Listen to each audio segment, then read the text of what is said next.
Praise lord. ప్రభువైన యేసు క్రీస్తు వారి నామములో మీ అందరికీ శుభములు. ప్రియా దేవుని బిడ్డలారా, మీరందరూ బాగున్నారా? ఎందుకంటే ఈ ఎండలు విపరీతంగా వేస్తూ ఉన్నాయి కాబట్టి పగలు ఎండ దెబ్బనైనను రాత్రి వెన్నెల దెబ్బనైనా తగలకుండా మన దేవుడు ఆయన బిడ్డలైనటువంటి మనమల్ని సురక్షితంగా కాపాడుతున్నందుకు నిజంగా మనం ఎంతో ధన్యులు. మరి ఈరోజు దేవుడు ఏ వాక్యంతో మనల్ని బలపరుస్తున్నాడు, ఆ వాక్యాన్ని విని మీ కుటుంబాలన్నీ కూడా దీవించబడాలని, ఆశీర్వదించబడాలని ప్రభు పేరట. ఎందుకంటే మరి ఈ రోజుల్లో అనేకమైనటువంటి ఎన్నో ఒడిదుడుకులకి లోనైనటువంటి ప్రజలంతో మంది ఉన్నారు. కాబట్టి మన దేవుడు నమ్మదగిన దేవుడు.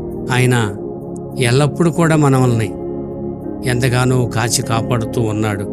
అందును బట్టి ఇలాంటి చక్కటి సమయాన్ని ప్రభు మనకి ఇచ్చినందుకు మనం ఎంతైనా దేవునికి రుణస్థులై ఉన్నాం. ప్రియా దేవుని బిడ్డలారా, కాబట్టి వాక్యం బలమైనటువంటి చుంటి తేనె ధారల కన్నా మధురమైనటువంటిది వాక్యం.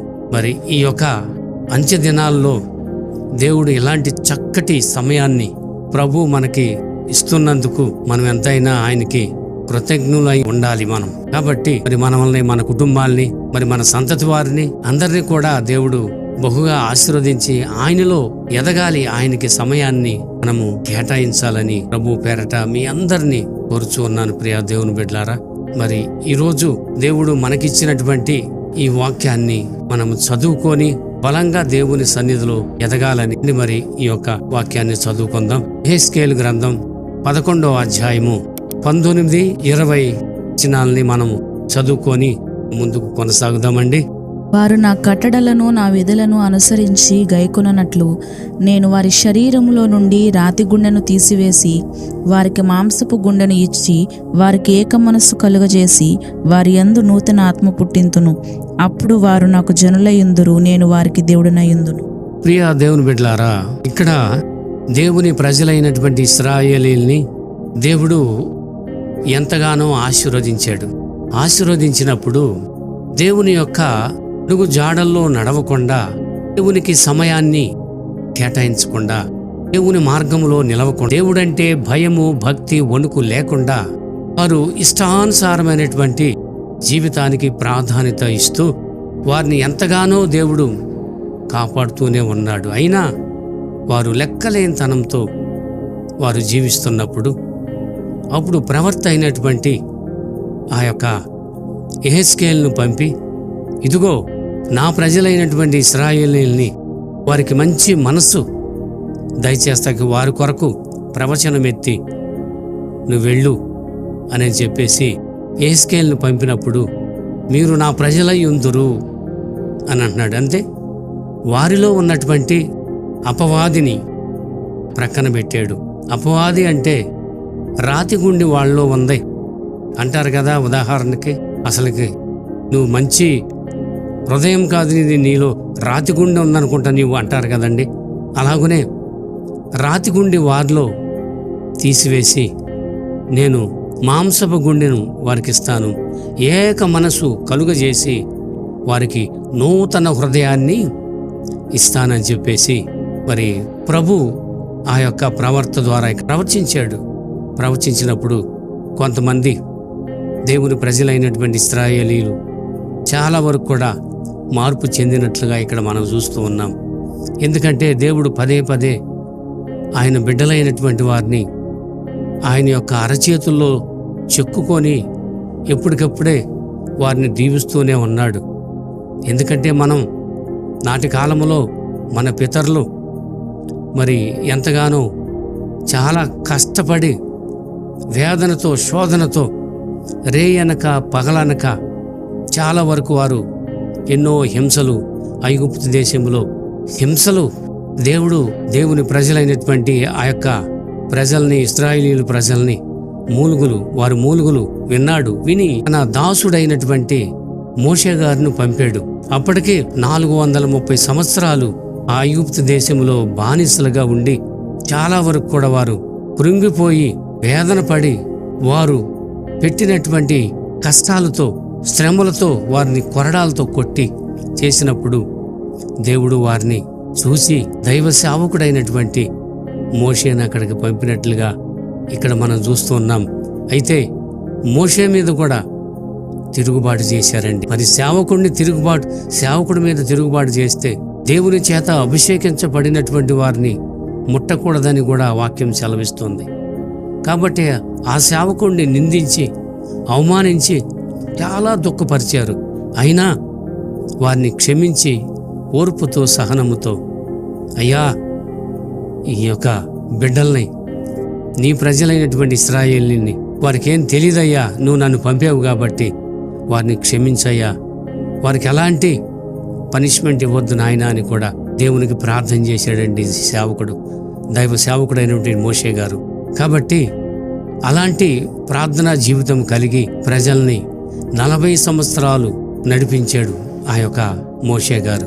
ఆ తదుపరి మోషే 40 సంవత్సరాలు కష్టపడి చెమటోర్చి కాలు నడకతో వారందరినీ కూడా ఐగుప్తు దేశము నుండి పాలు తేనెలు ప్రవహించేటువంటి ఆ ప్రదేశం వరకు కూడా తీసుకొని వచ్చాడు. అయినా నీటి దగ్గర ఆ కొండ విషయంలో ఆ కొండని కొట్టి నేను ఇచ్చాను నీళ్లు తాగండి అని దేవుని పేరు అక్కడ చెప్పకుండా తనకు తానే గొప్ప చేసుకున్నట్లుగా మరి అంతగా ఇసికించారు. కాబట్టి మరి దైవ సేవకుడైనటువంటి కష్టంతో బాగా చాలా శ్రమ పెట్టారు. అయినను ఆ శ్రమ అంతా కూడా దేవునికి చెప్పుకున్నాడు. ఆయనను మానవుడు కాబట్టి అలాంటి గొప్ప దైవ సేవకుడినే దేవుడు పాలు తేనె ప్రవహించేటువంటి ఆ దేశానికి నువ్వు వెళ్తాకి అర్హత లేదు మోషే, ఇదిగో ఇక్కడ నుండి చూడు, వారిని చూడు, ఆ దేశాన్ని, ఆ ప్రదేశాన్ని చూడు, అక్కడికి వెళ్తాకి నీకు అర్హత లేదని అంత 40 సంవత్సరాలు కష్టపడి వారిని అందరినీ కూడా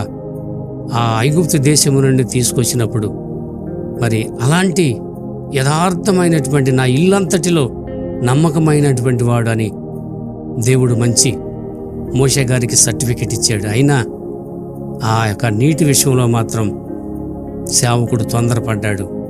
తొందరపడితే ఆ తొందరపాటే మనుషులకు, సేవకులకు ఎవరికి కూడా ఉండకూడదని కూడా దేవుడు అక్కడ ఒక నిబంధన పెట్టినట్టుగా ఇక్కడ మనం చూస్తూ ఉన్నాం.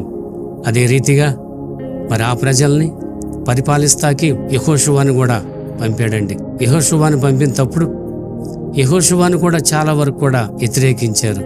అయినను యెహోషువ నాయకత్వాన్ని వహించి ప్రజలందరినీ కూడా దేవుడు చెప్పిన రీతిగానే నడిచాడు. నువ్వు ధైర్యం కలిగి, నిబ్బరము కలిగి ముందుకు కొనసాగు, నా సేవకుడైనటువంటి మోషేకు తోడుగా ఉన్నట్లు నేను నీకు తోడుగా ఉంటున్నానని తెలియపరిచాడు.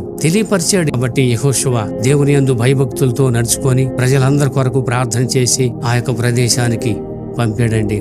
ఆ తదుపరి అలా కొనసాగుతున్నప్పుడు సంవత్సరాలు గడుస్తున్నాయి, తరమంబడి తరం జరుగుతానే వస్తూ ఉన్నది. ఆ తదుపరి ఈ యొక్క ఇశ్రాయేలీయుల ప్రజలందరూ కూడా చాలా వరకు అక్కడ ఇబ్బంది పడి, కష్టపడి, చెమటోర్చి, వారికి ఒక సెలవు లేదు. మరి 365 రోజులు కష్టపడుతూనే ఉన్నారు. అయినను వారిని గుర్తించేటువంటి ఒక మనసు అనేది ఆ ఐగుప్తులకి లేదండి.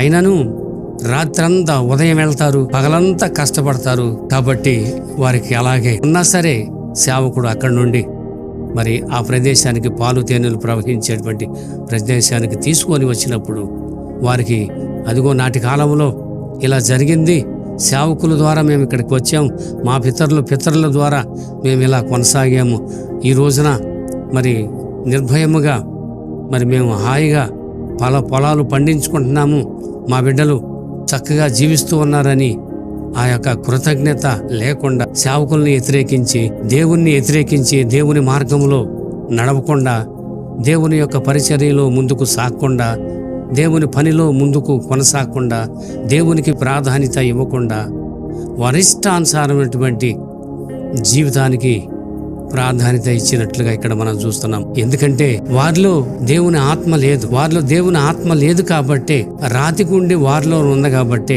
మరి కఠినమైనటువంటి మనసు వారిలో ఉంది కాబట్టి ఆ కఠినమైనటువంటి మనసును నేను మారుస్తాను, ఇక నీవు నా ద్వారా నువ్వు మాట్లాడు అని యెహెజ్కేలుకు ప్రవచనం ద్వారా ప్రవచించి అక్కడ ఆ ప్రజలందరినీ కూడా నడిపించని యెహెజ్కేలుని పంపినట్లుగా మనం చూస్తున్నాం. అందుకని ఇక్కడ రాతి గుండెను తీసివేసి మాంసపు గుండెని మీకు ఇస్తాను. కాబట్టి మీరు ఏక మనసు కలిగి నూతనమైనటువంటి హృదయంతో మీరు నా సన్నిధికి రండి. మీలో అనేకమైనటువంటి చంచలమైనటువంటి మనసుతో మీరున్నారు, దురాత్మతో నిండుకొని ఉన్నారు, హేయమైనటువంటి క్రియలు చేస్తూ ఉన్నారు. కాబట్టి నా ప్రజల్ని నేను కాపాడుకుంటాకి నా సేవకుడిని నేను పంపాను. నా సేవకుడు మాట మీరు వింటున్నారా?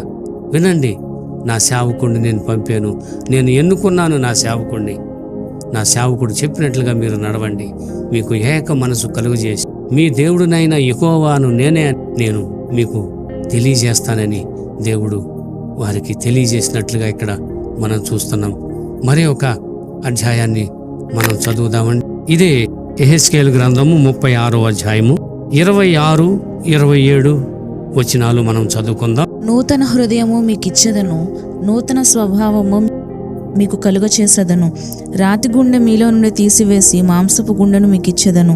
నా ఆత్మను మీ అందుంచి నా కట్టడలను అనుసరించు వారిని గాను నా విధులను గైకొను వారిని గాను మిమ్మును చేసేదను. ప్రియ దేవుని బిడ్డలారా, రాతి గుండెను మీలో నుండి తీసివేసి మాంసపు గుండెను మీకు ఇచ్చేదని అన్నాడు. అయితే దేవుని యొక్క ఆత్మ వారిలో లేదు. కాబట్టి వారు లోకానుసారమైనటువంటి జీవితానికి ప్రాధాన్యత ఇచ్చి దేవుణ్ణి మరచి వారు నానా విధాలుగా హేయమైనటువంటి క్రియలకు పాలుపడి దేవుణ్ణి మరిచారు. ఎందుకంటే వీరు గతాన్ని వీరు గుర్తు చేసుకోవట్లేదండి. నా తల్లిదండ్రులు ఇలాగా, నా పితరులు ఇలాగా చాలా కష్టపడ్డారు, చాలా శ్రమించారు. కాదు, ఇప్పుడైతే నా తల్లిదండ్రులు, నా పితరులు చేసినటువంటి ప్రార్థన ద్వారా ఈ రోజున దేవుడు మమ్మల్ని సురక్షితంగా ఈ రోజున ఇక్కడ మాకు స్వేచ్ఛ జీవితాన్ని ఇచ్చాడని ఏమాత్రం కూడా వారికి వారిష్టానుసారమైనటువంటి జీవితానికి ప్రాధాన్యత ఇచ్చినట్లుగా ఇక్కడ మనం చూస్తూ ఉన్నాం. దేవుడు ఎంతగానో ఇశ్రాయేలీయుల్ని ప్రేమిస్తున్నాడు. ఇశ్రాయేలీయులంటే ఆదికాండము మొదలుకొని ఈ యొక్క ఆదికాండం 32వ అధ్యాయం వరకు కూడా ఎక్కడ కూడా మరి దేవుడు ఇశ్రాయేలీయులని ఎక్కడ కూడా అక్కడ ఆ పేరు రాలేదు ఎక్కడ కూడా. ఎందుకంటే అంతకుముందు యాకోబు అని చెప్పేసి యాకోబుని ఎంతగానో ప్రేమించాడు. యాకోబు మంచి ప్రార్థన పరుడండి. దేవుని యొక్క దయ చొప్పున మరి మంచి ప్రార్థన పరుడు కాబట్టి యాకోబు అంటే మామూలుగా మోసగాడు అని అంటారు, కానీ దేవుని దృష్టిలో మోసగాడు కాడండి. ఎందుకంటే యాకోబు యథార్థవంతుడు, నీతిమంతుడు, న్యాయవంతుడు, ప్రార్థనాపరుడు, సాధు. ఒక మాటలో చెప్పాలంటే సాధు స్వభావము కలిగినటువంటి వ్యక్తి అండి యాకోబు. కాబట్టి ఈ సాధు మనసు కలిగినటువంటి యాకోబు ఇశ్రాయేలుగా ఎందుకు మార్చబడ్డాడు అంటే, ఒకరోజు ప్రభువుతో పెనుగులాడాడండి. తన యొక్క బిడ్డల్ని పంపించి వాగు దాటి పెనుగులాడిన తర్వాత నీ పేరేమి అని అన్నాడు. నీవు నన్ను దీవించే వరకు కూడా నేను వెళ్ళని ప్రభువుతో డైరెక్ట్ ముఖాముఖి ప్రభువుతో పెనుగులాడినటువంటి వ్యక్తి ఎవరు అంటే ఇదిగో ఈ యాకోబు గారు. గమనించండి ప్రియా దేవుని బిడ్డలారా, ఈ యాకోబు గర్భమున పుట్టినటువంటి వారు ఈ 12 మంది కూడా ఐగుప్తు దేశానికి వెళ్ళినట్లుగా ఇక్కడ మనం చూస్తున్నాం. అయితే యాకోబు అనేటువంటి ఒక పేరుకి అంటున్నాడు, నీ పేరేంటంటే నా పేరు యాకోబు అనంటే నీవు మనుషులతో దేవునితోనే నువ్వు పోరాడి నువ్వు గెలిచితువు గనుక ఇక మీదట నీ పేరు యాకోబు అనబడదు. ఇక మీదట నీ పేరు ఇశ్రాయేలీలే అని దేవుడు ఇశ్రాయేలీలుగా మార్చాడు. ఈ ఇశ్రాయేలీలే ఐగుప్తులకు వెళ్ళి యాకోబు గర్భమున పుట్టినటువంటి వారు 70 మంది. ఈ 70 మంది ఐగుప్తు దేశంలోకి వెళ్ళి ఆ 70 మందిని దేవుడు ఇశ్రాయేలీయుల్ని దీవించాడండి. ఆ యొక్క జనాన్ని ఇసుక రేణువులాగా విస్తరింపజేసి ఐగుప్తు దేశంలో అభివృద్ధి చెందించినట్లుగా ఇక్కడ మనం చూస్తూ ఉన్నాం.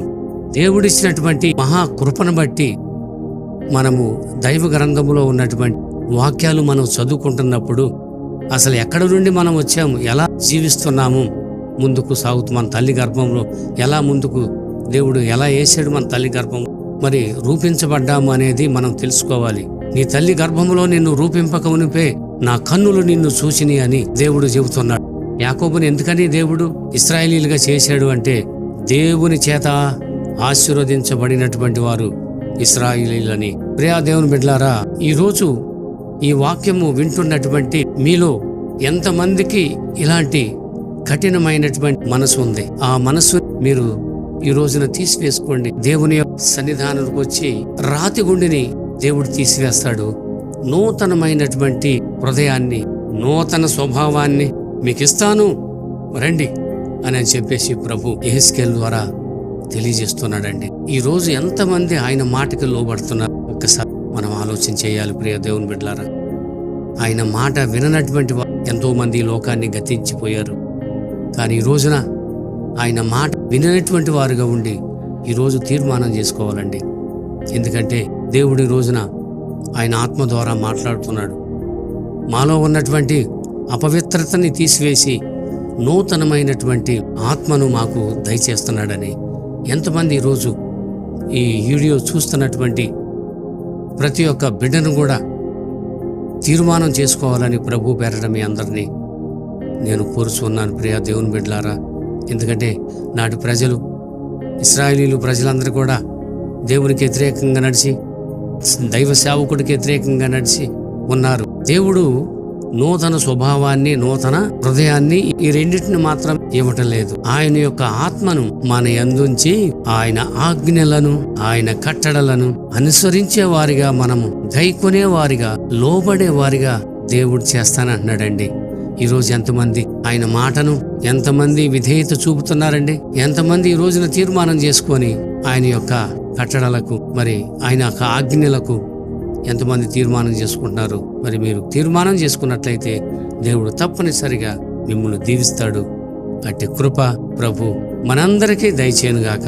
ప్రార్థన చేద్దామండి. అందరూ తలలు వంచండి. పరిశుద్ధుడు అయిన దేవా, కృపగల తండ్రి, జీవము గల ప్రభువా, సకల ఆశీర్వాదాలకి కారణభూతుడైన మా ప్రియ కన్న తండ్రి, ఇప్పటి వరకు నాయన ఈ యొక్క రాతి గుండెను, మీ బిడ్డల్లో ఉన్నవేమో ఆ రాతి గుండెని తీసివేసి నేను నా బిడ్డలకి మాంసపు గుండెనిస్తానని మీరు అన్నారు ప్రభువా. ప్రవర్త ద్వారా, ప్రవచనం ద్వారా మీరు మాట్లాడించారయ్యా. మీకేమిచ్చి రుణం తీర్చుకోగలం ప్రభువా. ఈ వీడియో చూస్తున్నటువంటి ప్రతి ఒక్క బిడ్డ ఈరోజు తీర్మానం చేసుకొని నా హృదయాన్ని ప్రభువుకి ఇవ్వాలి. నా హృదయంలో ఉన్నటువంటి వేదన, బాధ, శోధనలో ఉన్నానేమో, నా ప్రభు నన్ను కరుణిస్తాడు. నా హృదయంలో ఎలాంటి అపవిత్రత లేకుండా నా ప్రభువుకి నా హృదయాన్ని ఇవ్వాలి. నాలో ఉన్నటువంటి రాతి గుండెని తీసివేస్తానన్నాడు నా ప్రభు. మాంసపు గుండెను నాకు ఇస్తానన్నాడు నా ప్రభు. నా మీద ఎంత జాలి, ఎంత కరుణ, ఎంత దయ నా ప్రభువుకి. ఈ లోకంలో ఎవరు కూడా ఇలా చేయలేరు. నా ప్రభు నా మీద కరుణ చూపి, నా మీద జాలి చూపి నా ప్రభు నన్ను దీవిస్తున్నాడని. అయా, నీ యొక్క ఆజ్ఞలు, నీ యొక్క కట్టడలను కూడా గైకొనుకుంటాకి మరి బిడ్డలకి మంచి ఆత్మ ప్రేరేపణ కలుగు చేయండి అయ్యా. మీ సన్నిధి కాంతిని వారికి తోడుగా ఉంచండి అయ్యా. మీ కృపా బాహుల్యత వారికి తోడుగా ఉంచండి ప్రభువా. ఈ వీడియో చూస్తున్నటువంటి ప్రతి ఒక్క బిడ్డను కూడా పేరు పేరున మీరు దీవించండి ప్రభువా. వారి చేతి పనుల విషయంలో కూడా మీరే తోడుగా ఉండి నడిపించమని ప్రార్థన చేస్తున్న తండ్రి. ప్రతి ఒక్క కుటుంబాన్ని నాయన మీరు దీవించి ఆశీర్వదించమని ప్రార్థన చేస్తాం. మా ప్రభువా, మా దేవా, ఎంతమంది అయితే ఈ యొక్క వీడియో చూస్తున్నారో, మరి మీ యొక్క బిడ్డలుగా ముందుకు కొనసాగుతున్నారో, మరి నూతన ఆత్మతో, నూతన స్వభావంతో, నూతన హృదయంతో నింపమని ప్రార్థన చేస్తున్నాం తండ్రి. చూస్తున్నటువంటి యొక్క బిడ్డలందరితో మీ యొక్క సన్నిధి కాంతి ఒక్కొక్కరికి తోడుగా ఉంచమని మా ప్రభువును, మీ ప్రియకుమారుడైన యేసయ్య పరిశుద్ధమైన నామమును బట్టి మిక్కిలి వినయంతో వేడుకొంచున్నాము మా పరమ తండ్రి. ఆమేన్, ఆమేన్, ఆమేన్.